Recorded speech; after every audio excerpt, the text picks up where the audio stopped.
Hi hello my dear friends, welcome to my channel. Dear friends, ನಮ್ಮ ಇವತ್ತಿನ ಒಂದು special recipe ಅಂದರೆ ಕಾಯಿ ಹೋಳಿಗೆನ ಯಾವ ರೀತಿ ಸಿಂಪಲ್ಲಾಗಿ ಟೇಸ್ಟಿಯಾಗಿ ಮಾಡ್ಕೊಳ್ಳೋದು ನೋಡೋಣ ಬನ್ನಿ.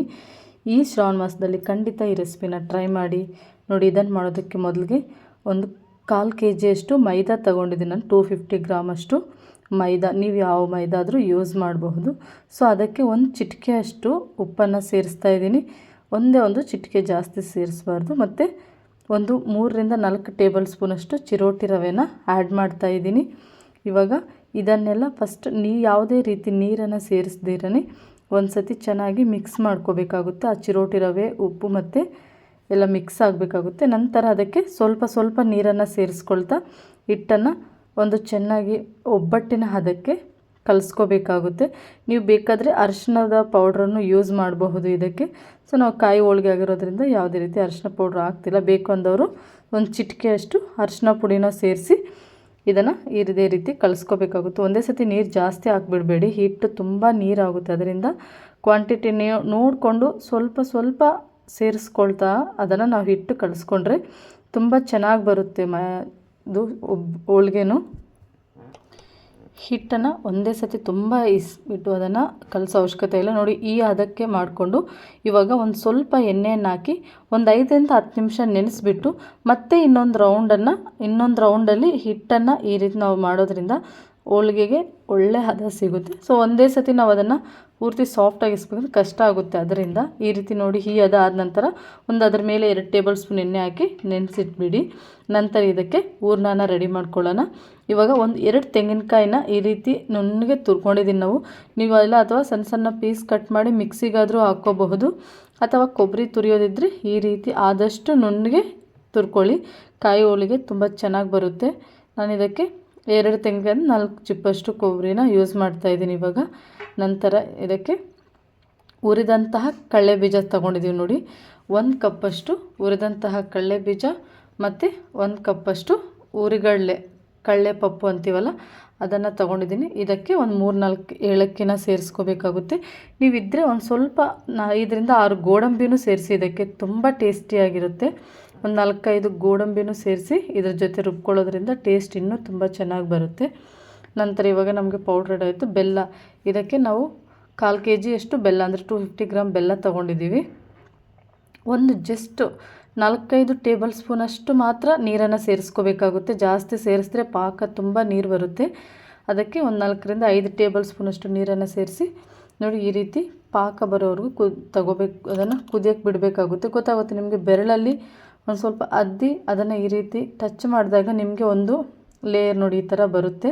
ಅದು ಕಟ್ಟಾಗ್ದಿರ ಬಂದಿದೆ ನಿಮಗೆ, ಸೊ ಅದು ಪಾಕ ರೆಡಿ ಆಗಿದೆ ಅಂತ. ಇವಾಗ ನಾವು ಇದಕ್ಕೆ ತುರಿದಿಟ್ಕೊಂಡಂತಹ ಕೊಬ್ಬರಿ ಮತ್ತು ಪೌಡರ್ನೆಲ್ಲ ಸೇರಿಸ್ಕೋಬೇಕಾಗುತ್ತೆ. ಫಸ್ಟು ಕೊಬ್ಬರಿನ ಒಂದು ಸ್ವಲ್ಪನೇ ಸೇರಿಸ್ಕೊಳ್ತಾ ಅದನ್ನು ಚೆನ್ನಾಗಿ ಕೈ ಆಡಿಸ್ತಾ ಇರಿ. ಒಂದು ಸ್ವಲ್ಪ ಗಂಟಿಲ್ದಿರ ಅದನ್ನು ತಿರ್ಗಿಸ್ಕೋಬೇಕಾಗುತ್ತೆ ನೋಡಿ. ಅದನ್ನು ಪಾಕ ಅದು ಕೊಬ್ಬರಿ ಎಲ್ಲ ಫುಲ್ಲು ಪಾಕ ಹದ ಹಿಡಿಬೇಕಾಗುತ್ತೆ. ಆ ರೀತಿ ಕೊಬ್ಬರಿನ ಸೇರಿಸ್ಕೊಳ್ತಾ ಇರಿ. ಸೊ ಇದರಲ್ಲಿ ಅದೇ ಹೇಳಿದ, ಕೊಬ್ಬರಿ ಅಷ್ಟು ನುಣ್ಣಗಿರುತ್ತೆ ಅಷ್ಟು ಚೆನ್ನಾಗಿ ಬರುತ್ತೆ ನಮಗೆ ಕಾಯಿ ಹೋಳಿಗೆ. ಅದರಿಂದ ತುರ್ಕೊಳ್ಳೋಕ್ಕೆ ಕಷ್ಟ ಅನ್ನೋರು ಈ ರೀತಿ ಮಿಕ್ಸಿಗಾದರೂ ಹಾಕ್ಕೊಂಡು ಆದಷ್ಟು ನುಣ್ಣಗೆ ಮಾಡ್ಕೊಳ್ಳಿ ಕೊಬ್ಬರಿನ. ಇವಾಗ ಈ ಹದ ಆದಮೇಲೆ ನಂತರ ಇದಕ್ಕೆ ನಾವು ಪೌಡ್ರ್ ಮಾಡಿಟ್ಕೊಂಡಂತಹ ಕಡಲೆ ಬೀಜ ಮತ್ತು ಹುರಿಗಡಲೆ ಪೌಡ್ರನ್ನ ಸೇರಿಸ್ತಾ ಇದ್ದೀವಿ.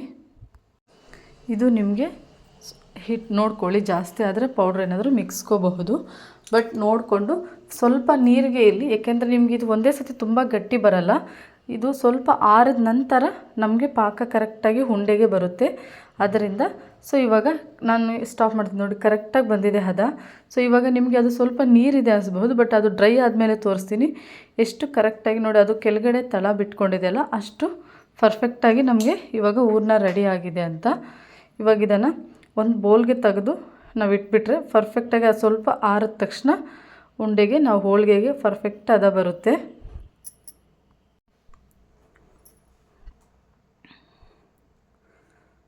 ಸೊ ನೋಡ್ತಾ ಇದ್ದೀರಲ್ಲ, ಇವಾಗ ಇದನ್ನು ನಾನೊಂದು ಬೌಲ್ಗೆ ತೆಗೆದಿಟ್ಟು ನೋಡಿ, ಒಂದು ಸ್ವಲ್ಪ ಆರಿದ ಮೇಲೆ ತೋರಿಸ್ತಾ ಇದ್ದೀನಿ ನಿಮಗೆ ಎಷ್ಟು ಕರೆಕ್ಟಾಗಿ ನಾವು ಉಂಡೆಗೆ ಬರ್ತಾಯಿದೆ. ಒಂದು ಚೂರು ಕೈ ಕೂಡ ಅಂಟ್ಕೊಳ್ದಿರ ಅಷ್ಟು ಸ್ಮೂತಾಗಿ ನಮಗೆ ಕಾಯಿ ಹೂರಣ ರೆಡಿಯಾಗಿದೆ. ಇವಾಗ ಇದೇ ರೀತಿ ಸಣ್ಣ ಸಣ್ಣ ಉಂಡೆಗಳು ನಿಮಗೆ ಯಾವ ಸೈಜ್ ಬೇಕಾಗುತ್ತೋ ಅದೇ ಸೈಜನ್ನು ಉಂಡೆಗಳು ಮಾಡಿ ನಾವು ಹೋಳಿಗೆ ರೆಡಿ ಮಾಡ್ಕೋಬಹುದು. ಒಂದು ಲಡ್ಡು ಶೇಪಲ್ಲಿ ಎಷ್ಟು ನೋಡೋಕ್ಕೆ ಎಷ್ಟು ಚೆನ್ನಾಗಿ ಕಾಣಿಸ್ತಿದಲ್ವ, ಅಷ್ಟೇ ಸ್ವೀಟು ಕರೆಕ್ಟಾಗಿರುತ್ತೆ ಹದ. ಈ ಕ್ವಾಂಟಿಟಿಯಲ್ಲಿ ಮಾಡಿದ್ದೀರಂದರೆ ಟೇಸ್ಟು ಮತ್ತು ಸಖತ್ತಾಗಿ ಇಷ್ಟಪಡ್ತೀರ. ಅದರಲ್ಲೂ ನೀವು ಸ್ವಲ್ಪ ಗೋಡಂಬಿ ಸೇರಿಸಿ ನೋಡಿ, ಇನ್ನೂ ತುಂಬ ಚೆನ್ನಾಗಿ ಬರುತ್ತೆ. ಇವಾಗ ಹಿಟ್ಟು ನೋಡಿ ಪರ್ಫೆಕ್ಟಾಗಿ ನಮಗೆ ಹಿಟ್ಟು ಚೆನ್ನಾಗಿ ನೆಂದು ಒಳ್ಳೆ ಹದಕ್ಕೆ ಬಂದಿದೆ. ನಾವು ಇದಕ್ಕೆ ಕಾಯಿ ಹೋಳಿಗೆ ತಟ್ಟೋ ಪೇಪರ್ ಬರುತ್ತೆ ಅಲ್ಲ, ಆ ಪೇಪರನ್ನು ಯೂಸ್ ಮಾಡಿ ಸೊ ಅದ್ಮೇಲೆ ಈ ರೀತಿ ತಟ್ಕೊಳ್ತಾ ಇದ್ದೀವಿ. ಸೊ ಇದು ಪೇಪರ್ ಎಲ್ಲ ಅಂಗಡಿಗಳಲ್ಲೂ ಸಿಗುತ್ತೆ. ರೇಷನ್ ಅಂಗಡಿಗಳಲ್ಲಿ ಹೋಳಿಗೆ ಪೇಪರ್ ಅಂದರೆ ಕೊಡ್ತಾರೆ. ನಮಗೆ ಹೋಳಿಗೆ ತಟ್ಟೋದಕ್ಕೆ ಈಸಿ ಇರುತ್ತೆ ಅಂತ ಈ ಥರ ಪೇಪರನ್ನು ಯೂಸ್ ಮಾಡ್ತೀವಿ. ಸೊ ಇದು ಡೈರೆಕ್ಟು ನಾವು ಹೋಳಿಗೆ ಎಷ್ಟು ತೆಳ ಬೇಕೋ ಅದೇ ರೀತಿ ಇವಾಗ ನೀವು ಮದುವೆ ಮನೆಯಲ್ಲಿ ಫಂಕ್ಷನ್ಗಳಲ್ಲಿ ತಿಂದಿರ್ತಿಲ್ಲ ಆ ರೀತಿ ಆದಷ್ಟು ತೆಳ ಇದ್ರೇ ತುಂಬ ಚೆನ್ನಾಗಿರುತ್ತೆ. ಹೋಳಿಗೆನ ಮತ್ತೆ ಮೇಲೆ ಒಂದು ಪೇಪರ್ ಸ್ಯಾರಿ ಪೇಪರ್ಸ್ ಬರುತ್ತಲ್ಲ ಅದರಲ್ಲಿ ಈ ರೀತಿ ಎಳೆದ್ರೆ ತುಂಬ ಈಸಿಯಾಗಿ ಹೋಳಿಗೆನ ನಾವು ತೀಡಬಹುದು. ಫಸ್ಟು ಅದ್ರ ಮೇಲೆ ಒಂದು ಸ್ವಲ್ಪ ತಟ್ಟೋದ್ರಿಂದ ಹೂರಣ ಸೈಡ್ಗಳು ಖಾಲಿ ಬರುತ್ತೆ. ಎಲ್ಲ ಹೋಳಿಗೆ ಎಷ್ಟಿರುತ್ತೋ ಅಷ್ಟೂ ಒಳಗಡೆ ಫಿಲ್ ಆಗಿರುತ್ತೆ ಹೂರಣ. ಕೆಲವ್ರು ಮಾಡ್ತಾರೆ ಸೆಂಟ್ರಲ್ಲಿ ಹೂರಣ ಇರುತ್ತೆ, ಮೇಲೆ ಸುತ್ತಲೂ ಬರೀ ಮೈದಾ ಇರುತ್ತೆ. ಆ ರೀತಿ ಬಂದರೆ ಚೆನ್ನಾಗಿರಲ್ಲ. ನೋಡಿ ಇವಾಗ ನೀವು ನೋಡಬಹುದು ತವ ರೆಡಿಯಾಗಿದೆ. ಈ ರೀತಿ ಆ ಒಬ್ಬಟ್ಟು ಪೇಪರ್ನಲ್ಲಿ ನಾವು ಡೈರೆಕ್ಟು ತವ ಮೇಲೆ ಹಾಕಿ ಅದು ಈಸಿಯಾಗಿ ನಾವು ತೆಗಿಬಹುದು ಮತ್ತು ತುಂಬ ತೆಳ ಇದ್ದರೂ ಪರ್ಫೆಕ್ಟಾಗಿ ನಮಗೆ ಹೋಳಿಗೆ ಬರುತ್ತೆ. ಸೊ ನೋಡ್ತಿದ್ದೀರಲ್ಲ, ಅದನ್ನು ಎರಡೂ ಕಡೆ ಒಂದು ಮೀಡಿಯಮ್ ಹದ ಇಟ್ಕೊಂಡು ಸುಟ್ಕೋಬೇಕಾಗುತ್ತೆ. ಮತ್ತು ಸ್ವಲ್ಪ ಮೇಲೆ ಒಂಚೂರು ತುಪ್ಪನ ಸವರ್ಕೊಂಡ್ರೆ ತುಂಬ ಟೇಸ್ಟಿಯಾಗಿರುತ್ತೆ. ತುಂಬ ಹೈ ಫ್ಲೇಮ್ ಇಟ್ಬಿಟ್ರೆ ಸ್ವಲ್ಪ ಸೀದೋಗುತ್ತೆ, ಆ ಥರ ಚೆನ್ನಾಗಿರಲ್ಲ. ಅದರಿಂದ ಒಂದು ಮೀಡಿಯಮ್ ಇದರಲ್ಲಿ ನಾವು ಹೋಳಿಗೆನ ಮಾಡಿಕೊಂಡ್ರೆ ತುಂಬ ಟೇಸ್ಟಿಯಾಗಿ ಪರ್ಫೆಕ್ಟಾಗಿ ನೀವು ಫಂಕ್ಷನ್ಗಳಲ್ಲಿ ತಿಂತಿರಲ್ಲ ಅದಕ್ಕಿಂತ ಡಬಲ್ ಟೇಸ್ಟಾಗಿ ನಾವು ಮನೆಯಲ್ಲಿ ಮಾಡ್ಕೋಬಹುದು. ಸೊ ನೋಡ್ತಿದ್ದೀರಲ್ಲ ಎಷ್ಟು ಸಿಂಪಲ್ಲಾಗಿ ಕಾಯಿ ಹೋಳಿಗೆನ ಮಾಡಬಹುದು. ಖಂಡಿತ ಈ ಶ್ರಾವಣ ಮಾಸದಲ್ಲಿ ನೀವು ಒಂದು ಸಲ ಇವಾಗ ಶುಕ್ರವಾರ ಎಲ್ಲ ನಾವು ದೇವ್ರಿಗೆ ಎಷ್ಟೊಂದು ನೈವೇದ್ಯ ಮಾಡ್ತೀವಿ.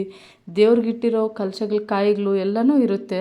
ಅದನ್ನೆಲ್ಲ ಯೂಸ್ ಮಾಡಿ ಈ ರೀತಿ ಕಾಯಿ ಹೋಳಿಗೆನ ಮಾಡೋದ್ರಿಂದ ಸೊ ಅದು ತುಂಬ ಟೇಸ್ಟಿಯಾಗಿರುತ್ತೆ, ನೈವೇದ್ಯ ಥರನೂ ಆಗುತ್ತೆ. ನೋಡ್ತಾ ಇದ್ದೀರಲ್ಲ ಎಷ್ಟು ಸಿಂಪಲ್ಲಾಗಿ ಕಾಯಿ ಹೋಳಿಗೆ ರೆಡಿ ಆಯಿತು. ಖಂಡಿತ ನೀವು ಟ್ರೈ ಮಾಡಿ ಟೇಸ್ಟ್ ನೋಡಿ. ವಿಡಿಯೋ ಇಷ್ಟ ಆಗಿದ್ದರೆ ದಯವಿಟ್ಟು ಒಂದು ಲೈಕ್ ಕೊಟ್ಟು ಸಬ್ಸ್ಕ್ರೈಬ್ ಮಾಡ್ಕೊಳ್ಳಿ. Thank you for watching this video. Bye friends.